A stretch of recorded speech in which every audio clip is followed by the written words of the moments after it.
이 성령의 외적 역사는 하나님의 나라를 세우고 확장하기 위해서 신자들에게 은사도 주시고 기름 부으시고 또 때로는 기사와 표적을 행하기도 하시는 능력을 주시는 분으로서의 역사가 성령의 외적 역사입니다.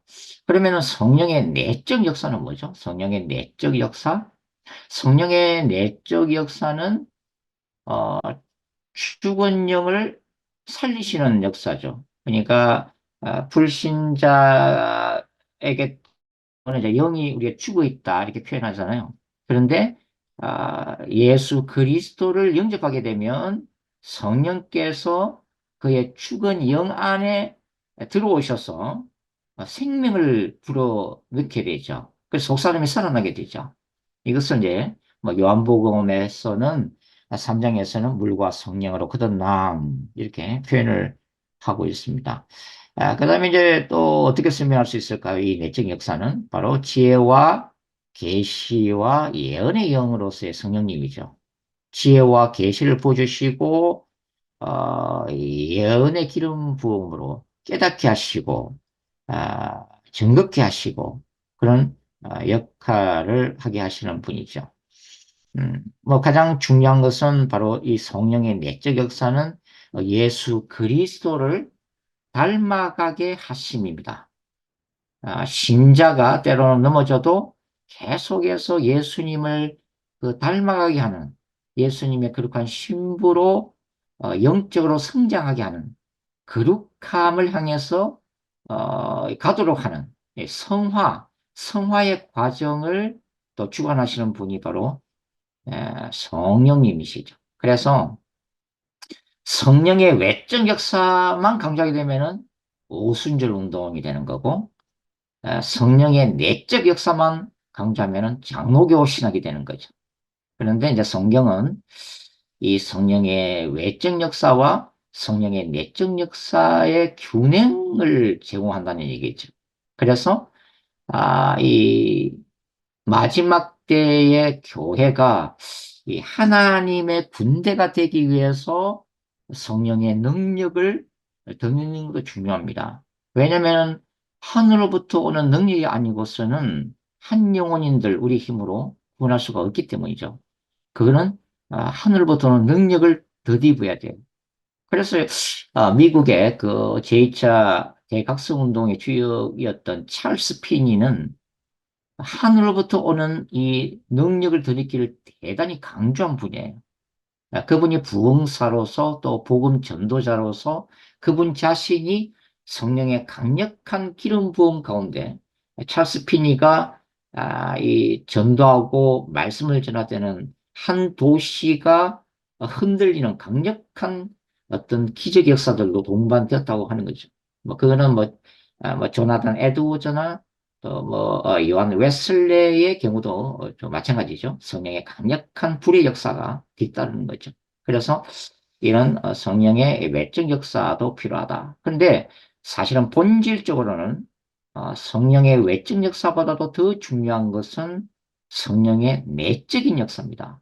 이게 예수 그리스도의 신부됨을 위해서 십자가의 자를 못 박으면서 예수님을 따르는 삶이거든요. 그래서 이 성령의 내적 역사가 사실은 더 본질적인 것이죠. 근데 이 성령의 내적 역사에서 실패하고 성령의 외적 역사에 성공할 수가 있어요. 어, 그래서 굉장히 큰 사역도 감당할 수 있고 또 병고침의 역사와 또 귀신이 떠나가는 역사와 예언하고 하는 사역들을 감당할 수는 있어요.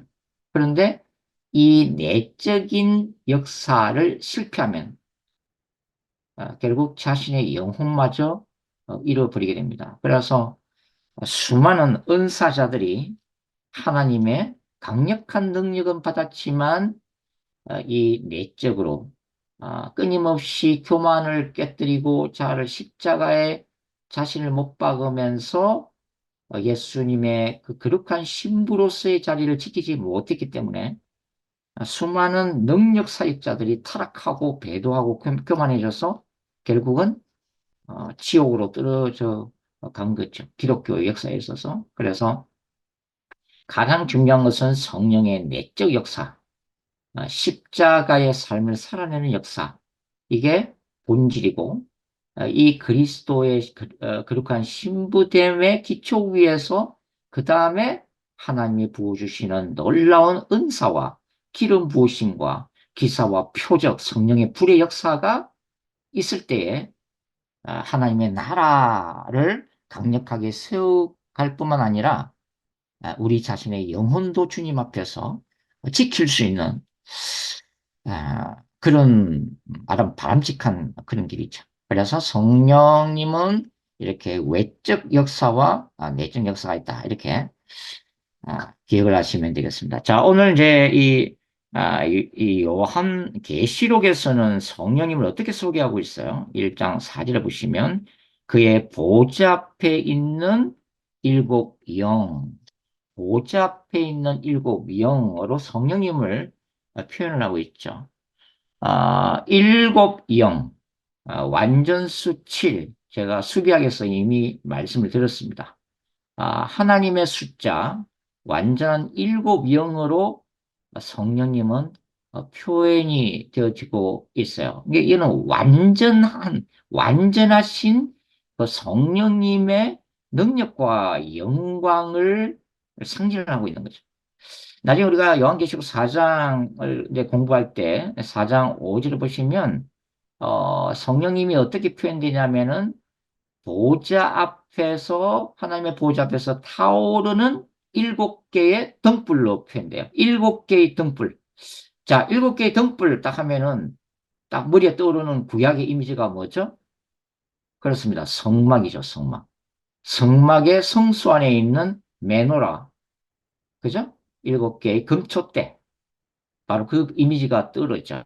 근데 이제 요한계시록 1장에서는 하나님의 교회를 뭐라 표현해요? 촛대로 표현하고 있습니다. 촛대.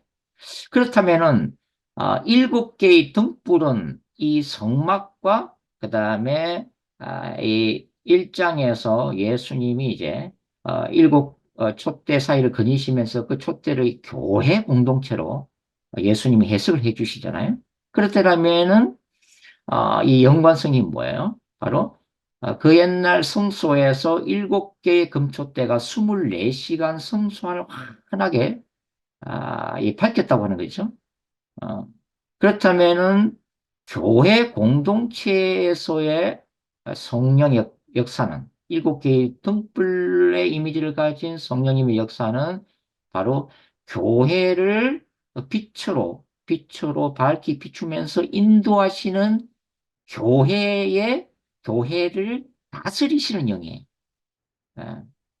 그래서 나중에 우리가 이제 이 소아시아 일곱 교회 할 때, 이 성령의 불이 꺼져버린 사대 교회를 이제 공부를 할 텐데, 사대 교회는 성령의 불이 꺼져버렸잖아요, 이게. 예. 그래서, 이 교회에, 이 성령님이, 살아서 역사하실 때, 이 교회 공동체 안에서 성부 하나님과 성자 예수님과 마찬가지로 성령 하나님을 환영해 드리고 성령 하나님을 사모하고 성령 하나님이 성령 충만한 가운데 이게 성령 충만함이라는 게 쉽게 하면 성령의 온전한 다스리심이거든요. 내가 성령 충만하다는 것은 뭐냐면 내 생각을 십자가에 못 박고 성령님이 나를 온전히 다스리시도록 나 자신을 허락하는 거죠. 그러기 위해서는 자아가 죽어야 되는 거죠. 그 성령이 온전히 다스리시는 상태를 성령의 충만함을 입었다. 그렇게 이제 우리 표현을 하죠. 그래서 이 공동체 안에서, 교회 공동체 안에서 성령님이 살아 역사하실 때, 그때는 성령의 불의 역사가 일어나고 사탄의 권세가 깨어지면서 부흥이 일어나게 되는 것입니다. 그래서 이 성령님이 또 교회 공동체하고도 굉장히 중요하다고 이제 볼 수가 있죠. 네, 그다음에 이제 요한계시록 1장 이제 4절부터 이제 6절까지 이제 말씀 보시면, 그 다음에 이제, 소개되는 분이 누구예요? 요한은 누구를 소개하고 있어요? 5절부터 또 충성된 정인으로 죽은 자들 가운데서 멀리 나시고 땅의 임금들의 무리가 되신 예수 그리스도로 말미암아 은혜와 평강이 너에게 있기를 원하노라. 우리를 사랑하사 그의 피로 우리 죄에서 우리를 해방하시고 그의 아버지 하나님을 위하여 우리를 나라와 제사장으로 삼으신 그에게 영광과 능력이 세세토록 있기를 원하노라. 아멘. 이렇게 있죠. 자, 여기서 우리가 이제 4절부터 6절까지가 성삼위일체 하나님에 대해서 설명하는데, 근데 자세히 보시면 누구에 대한 설명이 가장 많으냐면은 성자에 대한 설명이 가장 많습니다. 성자 예수님에 대한 설명이 가장 길어요. 자, 그래서 여기서 요한이 예수님을 소개할 때에 가장 먼저 언급하는 게 뭡니까? 5절에 충성된 정인으로 되어 있죠. 충성된 정인, 충성된 정인. The faithful witness. 바로 그 유일한 충성된 정인입니다. 자, 충성된 정인. 그러면 예수님은 누구에게 충성된 정인이에요? 성부 하나님께 충성된 정인으로 소개를 하고 있습니다. 자, 우리가 그 요한문서라고 그럴 때 요한문서의 저자는 사도 요한이죠. 요한복음, 요한 1서, 2서, 3서, 요한계시록 이 전체를 요한문서라고 그러는데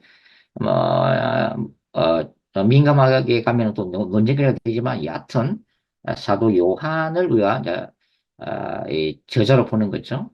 그런데 이 요한문서 중에서 요한복음이 있잖아요. 근데 이 요한복음만큼 그러니까 공간복음서 마테, 마가, 누가에 비해서 이 제4복음서인 요한복음이 또 강조하고 있는 것 중에 하나가 뭐냐면 요한복음에 나오는 예수님은 어디를 가시든지 항상 아버지를 언급해요. 철저하게 예수님은 하나님 아버지의 정인으로 하늘로서 오신 분으로 묘사가 되어집니다. 제가 이제 한 군데만 좀 참고 삼아서 말씀을 좀 드릴게요. 우리가 요한계시록을 공부하면서도 이 모두가 다 성경 전체와 연결되어 있기 때문에 우리가 요한계시록을 중점적으로 공부하지만은 뭐 성경 전체를 공부하신다고 생각하시면 돼요. 그래야 성경 전체를 보는 눈이 열리기 때문에 그렇습니다. 요한복음 5장에 보시면 뭐 요한복음 도처에 있어요. 근데 대표적인 걸 제가 한 군데만 좀 말씀을 드릴게요. 요한복음 5장에 보시면 19절에 이런 말씀이 있어요.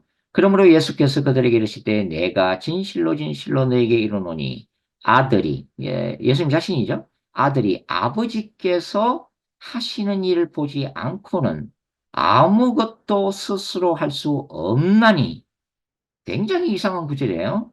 예수님이 아버지께서 하시는 일을 보지 않고서는 스스로 아무것도 스스로 할 수 없다고 지금 얘기하시는 거예요. 아버지께서 행하시는 그것을 아들도 그와 같이 행하느니라. 굉장히 중요한 구절입니다. 여기 보시면 지금 예수님이 아버지의 하시는 일을 보지 않고는 아무것도 스스로 할 수 없다라고 선을 하시면서 아버지께서 행하시는 그것을 아들도 그와 같이 행하느니라. 자, 이게 무슨 의미일까? 자, 여기 이제 5장 19절에, 5장 19절인데, 그 앞에 5장, 그 앞에가 어떤 사건이냐면은, 바로 베데스다 목가에서 예수님이 찾아가셔서 병자를 고치시잖아요. 38년 된 병자를 고치시죠. 베데스다 목가에서. 근데 여러분들이 이 본문을 자세히 읽어보시면 한 가지 의문을 가질 수가 있습니다. 왜냐하면, 이 베데스다 목가에는 수많은 병자들이 전국 각지에서 고침받으려고 수천 명의 병자들이 여기 와 있었어요. 그런데 예수님은 유독 이 38년 된 병자만 찾아가셔서 네가 낫고자 하느냐. 그러면서 치유를 해주신단 말이에요. 그리고서 가버렸어요. 자, 보통 때는 다른 복음서 보시면 예수님은 이 병고침을 받기를 원하는 사람들은 다 고쳐주세요. 예수님 다 고쳐주시는데, 이 요한복음의 5장에 보면은, 이 베데스다 목가의 38년 된 병자 딱 한 사람만 고침을 받는 장면이 나와 있단 말이죠. 이 사건이 일어나고 난 다음에, 그 다음에 예수님이 하시는 말씀이 아들은 아버지 하시는 일을 보지 않고서는 스스로 아무것도 할 수가 없다. 자, 그러면은 무슨 말입니까, 이게? 예수님은 하루 일과를 시작하실 때 새벽 미명에 항상 기도를 하세요. 기도를 해서 영으로, 영으로 성부 하나님을 만나는 거죠. 그리고 성부 하나님이 그날 예수님이 해야 될 일들을 다 보여주시고 말씀해 주세요. 결국은 우리가 이 5장 19절을 이해하려면 왜 아들이 아버지의 하시는 일을 보지 않고서는 스스로 아무것도 할 수 없다고 생각하냐? 예수님은 자신의 뜻을 따라서 병자들을 고치러 다니는 게 아니에요. 예수님이 가시는 어떤 목적지, 사마리아를 가시든 어디를 가시든 예수님 스스로의 뜻이 아니었다는 걸 우리가 알게 돼요. 그럼 누구의 뜻이냐? 아버지의 뜻이라고 하는 거죠. 아버지. 예수님의 모든 생애 자체가 사역 구석구석이 다 성부 하나님이 가라고 하시는 곳에 예수님은 가셨고 고치라고 하는 병자들을 예수님은 고치셨다는 것을 알 수 있어요. 예수님은 이 성자기 때문에 신성을 가지고 있단 말이죠. 스스로 하나님이시기 때문에 스스로의 능력으로 얼마든지 고칠 수 있었지만 예수님이 인성을 가지고 어느 순간 신성을 내려놓습니다. 그리고 첫 번째는 자신의 뜻이 아니라 아버지의 뜻을 따라. 두 번째는 자신 속에 있는 신적인 능력이 아니라 누구를 의지해요? 성령님을 의지해요. 성령님을. 자신 속에 신성이 있음에도 불구하고 응? 아버지의 뜻을 따라 성령을 의지해서 성령의 충만한 그 권능으로 기사와 표적을 행하셨다. 이게 바로 충성된 증인입니다. 충성된 증인이라고 하는 것은 내가 보고 듣는 것만을 눈으로 보고 귀로 듣는 것만을 증거하는 사람이에요. 동시에 내가 보고 들었던 주님의 음성을 들었던 뭘 봤던 그것만을 행하는 사람을 정의인이라고 합니다. 자신의 뜻에 의해서 움직이는 게 아니라 자신의 생각대로 해서 움직이는 게 아니라 철저히 하늘 아버지의 뜻을 이루기 위해서 이 땅에 오셨고 철저히 아버지의 뜻만을 쫓아서 행했던 분이 바로 예수님이에요. 그래서 요한은 바로 요한복음에서 기록했던 철저하게 어디 가나 아버지를 드러내고 아버지의 뜻을 행하고 아버지의 영광을 추구했던 그 예수님에 대한 사역을 요한계시록 1장에서 딱 한마디로 뭐라고 표현하고 있어요? 충성된 정의. 아버지에 대한 철저하고도 진솔한 충성된 정인으로서의 예수 그리스도. 충성된 정인. 이 단어로 요한복음의 중요한 주제인 이 아버지의 뜻을 행하기 위해 이 땅에 오신 예수님의 사역을 단적으로 함축해서 지금 보여주고 있는 거예요. 충성된 정인입니다. 이 충성된 정인으로 결국은 지금은 뭐 이제 사순절 기간이 이제 시작됩니다만 겟세마네 동산에서도 아버지여 내 원대로 마옵시고 아버지의 원대로 하옵소서. 철저한 자기와의 그 적절한 싸움을 통해서, 영적인 싸움을 통해서 예수님은 자신을 철저히 내려놓고 아버지의 뜻을 따라 십자가를 지시는 거죠. 겟세마네 동산에서 결단. 에, 그래서 이 충성된 정인, 제가 지난 시간에도 말씀을 드린 것 같지만, 이 정인됨은 요한계시록에서 굉장히 중요하다고 말씀을 드렸죠. 요한계시록 11장의 두 정인이나 14만 4천이나 소아시아 일곱 교회는 기본적으로 뭐예요? 예수 그리스도의 정인이에요. 예수 그리스도의 정인. 그래서 지금 예수님이 여기서 충성된 정인, 라고 요한이 소개하면서 결국은 이 충성된 정인이라고 하는 단어를 통해서 추구자 하는 메시지는 뭡니까? 로마 제국의 박해 상황 속에 있었던 일곱 교회 신자들에게 예수님이 이렇게 말씀하고 계신 거예요. 내가 이 땅에 있을 때 아버지의 충성된 정인으로 살았던 것처럼 박해 속에서도 너희는 나의 충성된 정인이 되기를 나는 원하노라. 그 메시지예요. 예수 그리스도만을 증거하면서 살아라. 그래서 지난 시간에 말씀드렸습니다만은 이 정인이라고 하는 마르티스라고 하는 단어는 3세기 오면은 바로 순교자, 마르트, 순교자를 의미하게 되었다. 자, 설명을 드렸습니다. 그래서 1세기 상황에서 예수 그리스도의 충성된 증인으로 산다는 것은 결코 쉬운 게 아니었다는 거죠. 그것은 목숨을 걸고 어, 목숨을 걸어야만 되는 거죠. 지금은 이제 북한의 지하교회 상황과 똑같은 거죠. 그 사이에서 예수를 믿는다고 하는 것은 바로 발각되면 공개적인 처형이기 때문에 목숨 걸고서 예수님을 믿어야만 되는 그런 거죠. 자, 그 다음에 요한은 예수님을 어떻게 소개하고 있어요? 그 다음에 죽은 자들 가운데서 먼저 나신 분으로 소개하고 있어요. 죽은 자들 가운데서 먼저 나셨다. 그러니까 죽음의 권세를 이기고 승리하신 첫 열매로 표현을 하고 있습니다. 나중에 이제 바울도 보면은 고린도 15장이 부활장이잖아요. 그때 예수님 어떻게 표현해요? 첫 열매, 첫 열매, 부활하신 첫 열매로 바울도 그렇게 소개를 하고 있죠. 그래서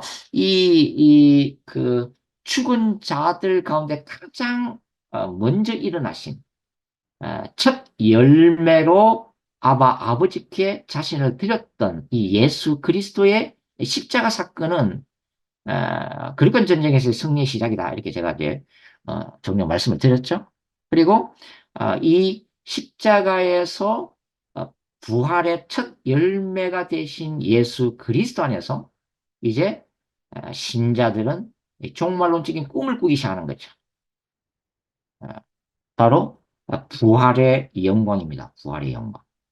부활하신 예수 그리스도 안에서 신자들은 예수님의 재림 때에 영광스러운 부활의 몸을 입고 다시 일어나는 바로 그 종말론적인 소망을 가지게 되었다고 하는 거죠. 자, 이런 것들이 다 1세기 박해 상황 속에 있는 신자들에게는 구구절절히 용기를 주고 믿음을 주고 도전을 주고 격려를 주고 승리를 약속하고 결국은 이 한 구절 한 구절이 언제 예수 믿다가 죽을지도 모르는 이 박해 상황 속에서 신자들이 붙들어야만 했던 말 그대로 살아있는 말씀이었다고 하는 거죠.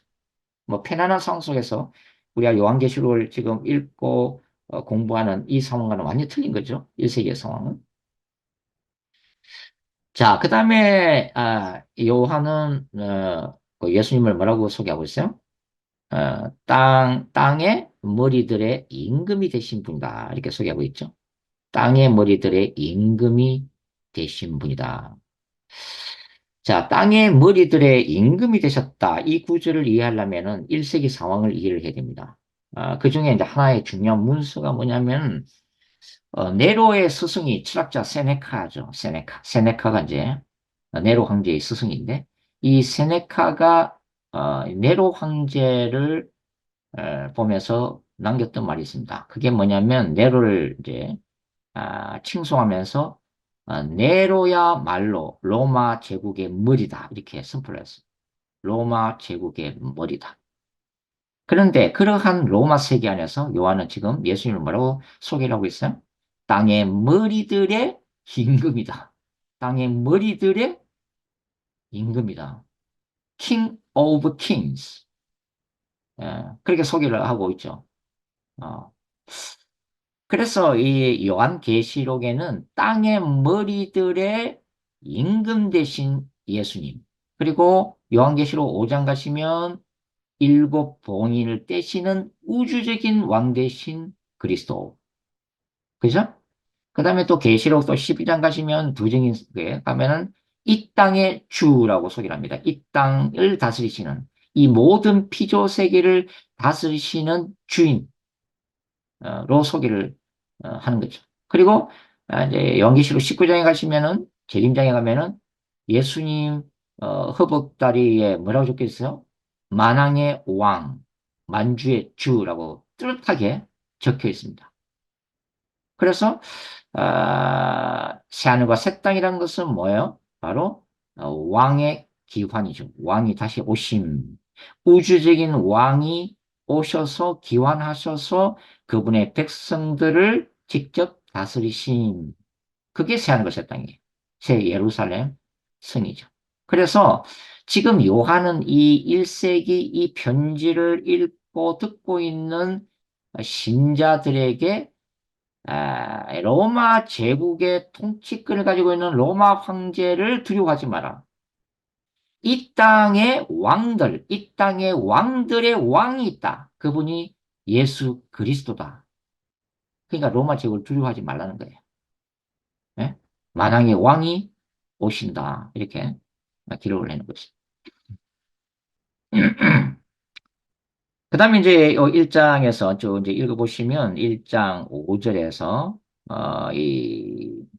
뭐라 되냐 후반부에 어, 우리를 사랑하사 우리를 사랑하사 그의 피로 우리 죄에서 우리를 해방하시고 6절 그의 아버지 하나님을 위하여 우리를 나라와 제사장으로 삼으신 그에게 영광과 능력이 세세토록 있기를 원하노라. 아멘.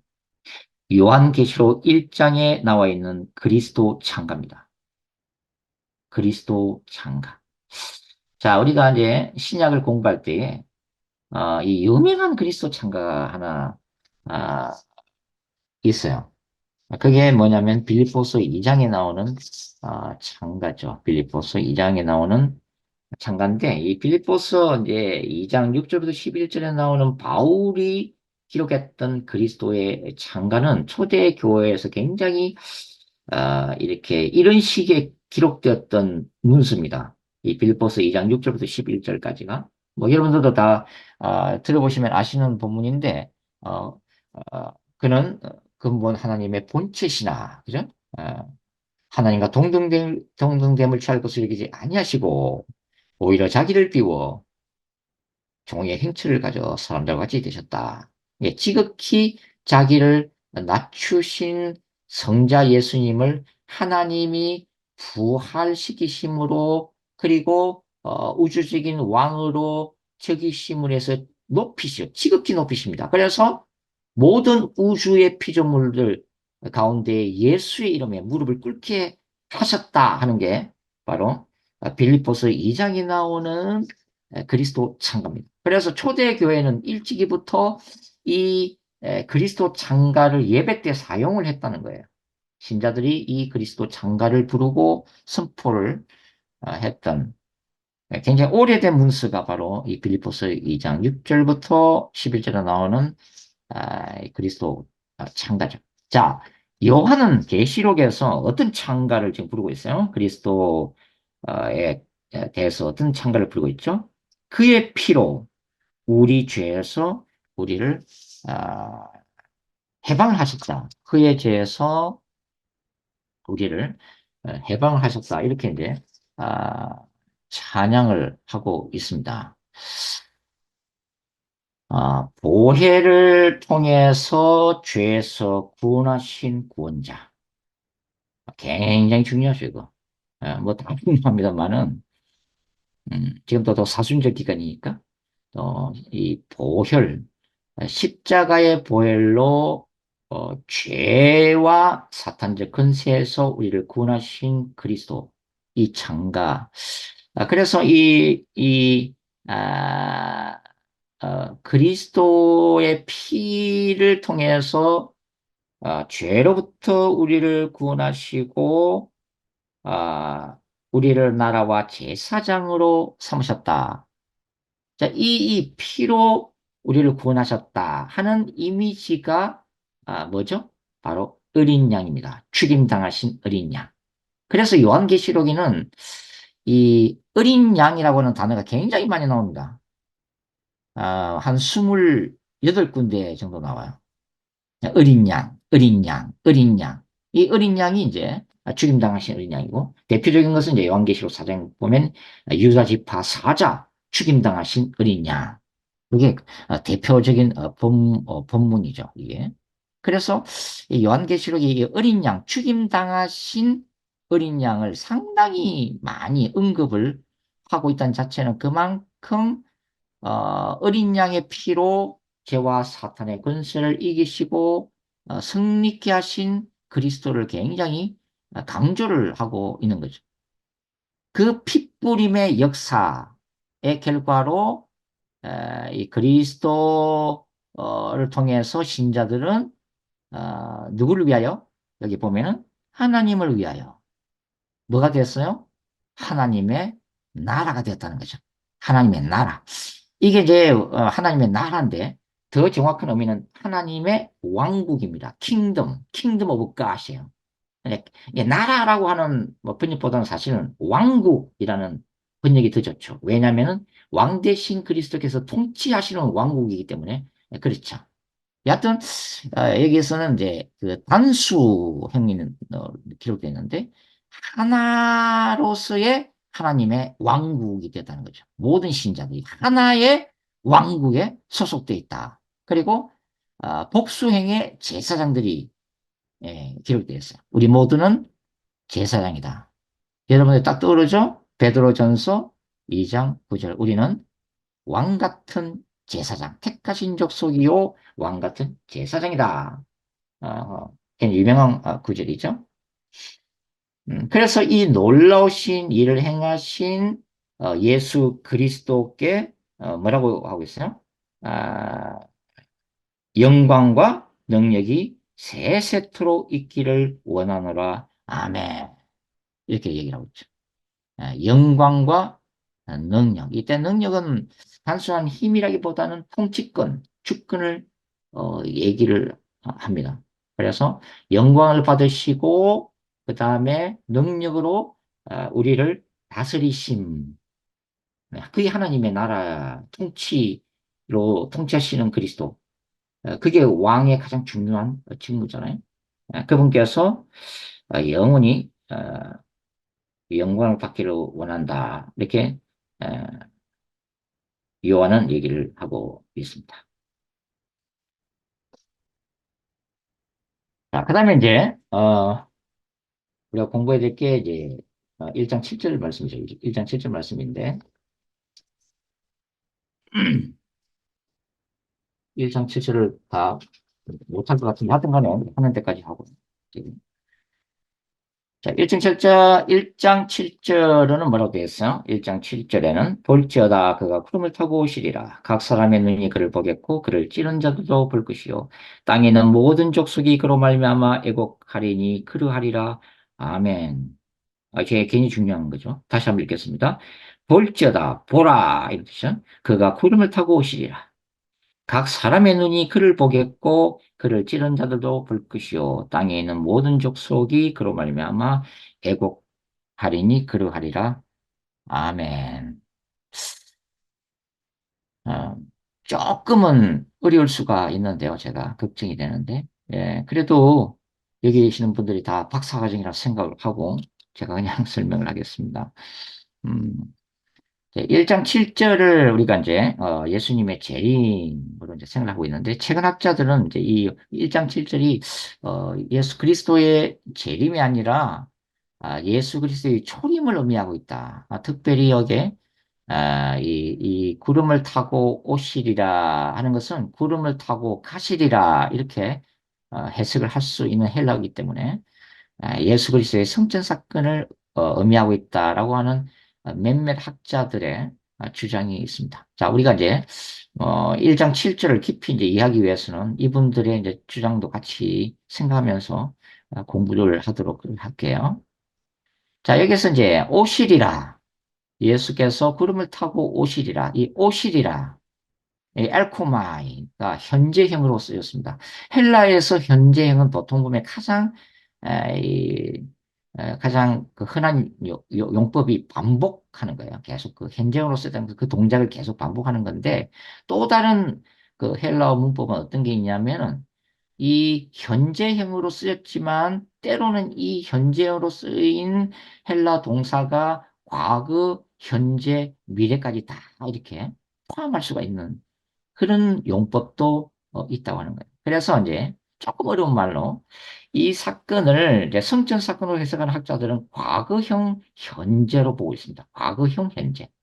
그래서 하나님께로 갔다는 거예요. 예수님이 구름을 타고 가셨다고 하는 거죠. 온 게 아니라 이 땅으로 온 게 아니라 이게 오리라 이렇게 해석되어 있지만 그걸 가리라 이렇게 해석할 수도 있는 거죠. 영어에 우리 come이라는 단어가 뭐 come 하면은 오라는 뜻이지만 come이 고 간다라는 뜻으로도 쓸 수 있는 거거든요. 약간 뭐 그런 것처럼 이 예수님이 이그 하나님 앞으로 들려서 가심 그러니까 제자들을 떠나서 구름을 타고 하늘로 올라오심 성천 그 사도행전 1장에 보면은 제자들 보는 가운데 예수님이 하늘로 승천하잖아요. 네, 그런 성천 사건이다. 그러면 그게 근거가 뭐냐? 다니엘서 7장으로 보는 거야. 다니엘서 7장. 다니엘서 7장으로 보는데 다니엘서 7장을 좀 보여줄 수 있습니까? 제가 조금 걱정되기 시작하네요. 예, 다니엘서 자 간단하게 제가 설명하겠습니다. 다니엘서 7장에 보시면, 자, 다니엘서 7장, 이제 쭉부터 다니엘서 7장에, 네. 나중에 또 다니엘서도 또 공부할 때가 올 거예요. 여튼 간에 계시록 공부하면서 다니엘서도 공부를 해야 됩니다. 자, 이 다니엘서 이제 7장 7절과 8절은 뭐냐면은 이 넷째 짐승, 바다에서 나오는 수확한 짐승, 넷째 짐승이라는 거예요. 자, 이 짐승이 역사적으로는 주전 2세기에 예루살렘을 박해하고 신상을 세우고 자신을 신격했던 안티고스 사세 에피판이었습니다. 그는 역사적인 인물인데 셀루코스 왕조의 역사적인 인물이에요. 왕이에요. 이 넷째 짐승이 이제 바다에서 이제 나오는 작은 뿔이죠. 나오는 장면이고 그 다음 7절과 8절이 그렇고 그 다음에 이 9절부터 9절부터 12절까지가 심판입니다. 그러니까 그 당시 다니엘서를 받아봤던 유대인들의 입장에서 보면 이거는 지금 작은 뿔에 대해서 심판하시는 내용이에요. 9절부터 12절까지가. 그 다음에 13절이 나오죠. 내가 또 밤 환상 중에 보니 인자 같은 이, 바로 메시아 예수님을 얘기하는 거죠. 인자 같은 이가 하늘 구름을 타고 와서 옛적부터 항상 계신 이 성부 하나님이죠. 에게 나아가 그 앞으로 인도되매. 자, 여기 보면은 인자 같은 이 예수님이 성부 하나님께 나아가는 거죠. 이 땅으로 오는 게 아니라. 그죠? 그래서 이 나온 인자 같은 이 예수님에게 하나님이 14절 그에게 권세와 영광과 나를 주고 모든 백성과 나라들과 다른 언어를 말하는 모든 자들이 그를 섬기게 하였으니 그의 권세는 소멸되지 아니하는 영원한 권세요 그의 나라는 멸망하지 아니할 것이니라. 그래서 지금 요한계시록 1장 7절을 성천으로 보는 것을 지금 다니엘서 7장 13절과 14절이 그 근거다 이렇게 주장하고 있는 거예요. 이거 일리도 있습니다. 일리도 있습니다. 이게 예수님의 성천 사건. 예수님이 성천하셔서 하나님의 보좌 우편에 앉으시는 거죠. 그게 뭐냐면 왕으로 즉위하는 거거든요. 권세를 가지신 분으로 하나님이 성부 하나님이 성자 예수님에게 왕으로서의 권세를 그의 나라를 허락하시는 장면이잖아요. 자, 그런 의미에서는 이걸 성천 사건으로 보는 봐도 완전히 잘못됐다. 그거는 아니죠. 그렇게 볼 수도 있는데, 자, 중요한 것은 뭐냐면, 이 지금 다니엘서 이 본문이 두 가지 해석이 동시에 가능하다고 하는 것입니다. 두 가지 해석이 가능하다. 예수님의 초림 때에 오셔서 인자 같은 이가 하늘 구름을 타고 가서 승천하셔서 하나님께 나아가서 그분의 나라를 받는 장면이기도 하고 그 다음에 이것이 재림시의 장면이기도 하다 이 말이에요. 제가 예언서 말씀드릴 때에 예언서는 항상 이중적이고 복합적인 성격이 있다. 초림인 상황과 재림인 상황이 겹쳐 있는 구조들도 많다. 왜 그렇게 보냐 이러면 이 다니엘서 아까 제가 말씀드린 것 같이 구조 때문에 그렇습니다. 간단히 얘기하면은 주전 2세기의 이 작은 뿔은 다니엘서 7장부터 8장까지는 작은 뿔, 9절부터 12절까지는 작은 뿔이 심판받는 장면이고 그 다음에 이제 13절인데 이것이 지금 이 작은 뿔이 요한계시록 13장에 가면은 1세기 로마 황제를 상징하는 동시에 총괄론적인 즉 그리스도에게 적용이 되게 되기 때문에 그렇습니다. 나중에. 그래서 다니엘서 7장 7절과 8절 작은 뿔은 종말론적인 즉 그리스도에게도 해당될 수 있다는 거예요. 그리고 이 9절부터 12절까지 하나님이 심판을 하시는데 여러분들 나중에 시간이 있을 때 이걸 자세히 읽어보시면 계시록 20장에 나오는 흰 보좌 심판과 굉장히 비슷하다는 것을 느낄 수 있을 것입니다.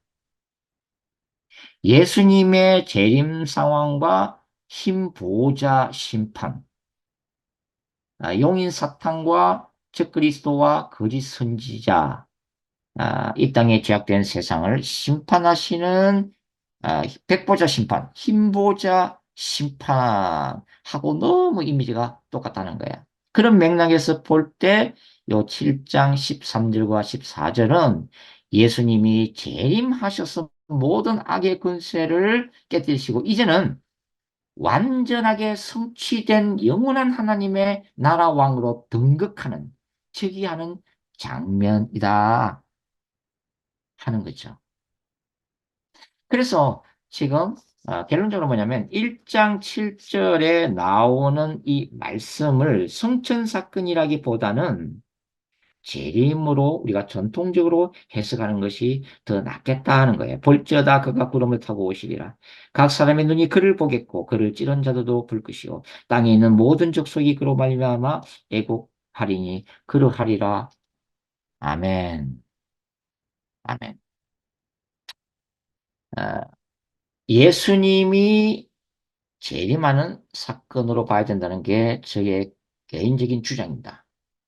재림사항으로 봐야 된다. 자, 그리고 여기에 나오는 이 성전 사건으로 보시는 학자들은 요 1장 7절에 보시면은 땅에 있는 모든 족속이 그로 말미암아 애곡하리라 슬퍼하리라 이걸 뭐로 보냐면은 회개를 위한 거룩한 슬픔으로 보는 거예요.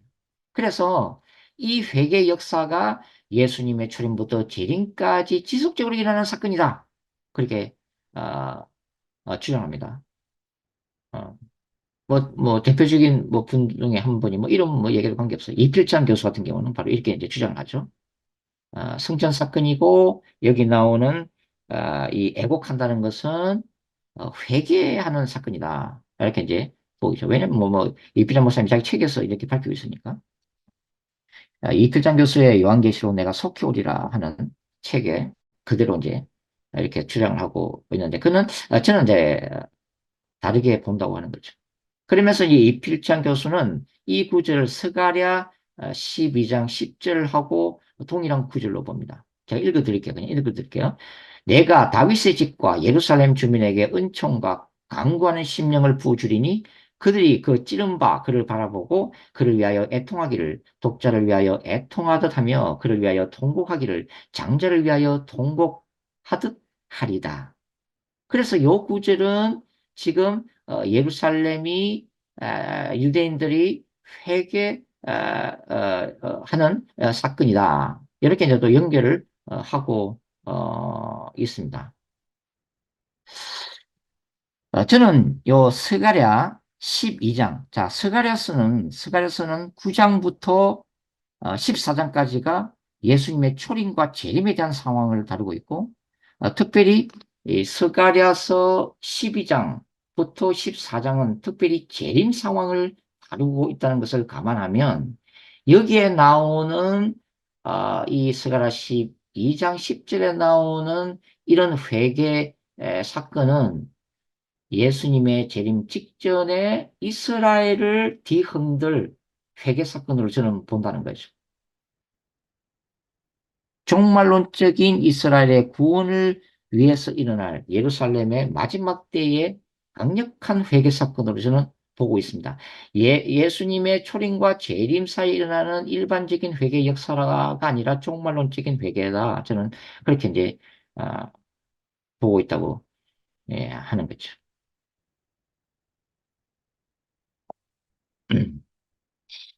그래서 이제 오늘 굉장히 이제 좀 머리가 아픈 내용을 제가 말씀을 드린 것 같은데, 하여튼 뭐 이제 어, 오늘 여기까지 이제 조금 공부를 하고요. 또 너무 또 계속 하면은 힘들어 하시니까 오늘 여기까지 하고 다음 시간에 이제 1장요 7절에 마저 또 계속해서 이제 공부를 하도록 그렇게 하겠습니다. 자, 오늘 여기까지 하겠습니다. 자, 수고하셨습니다.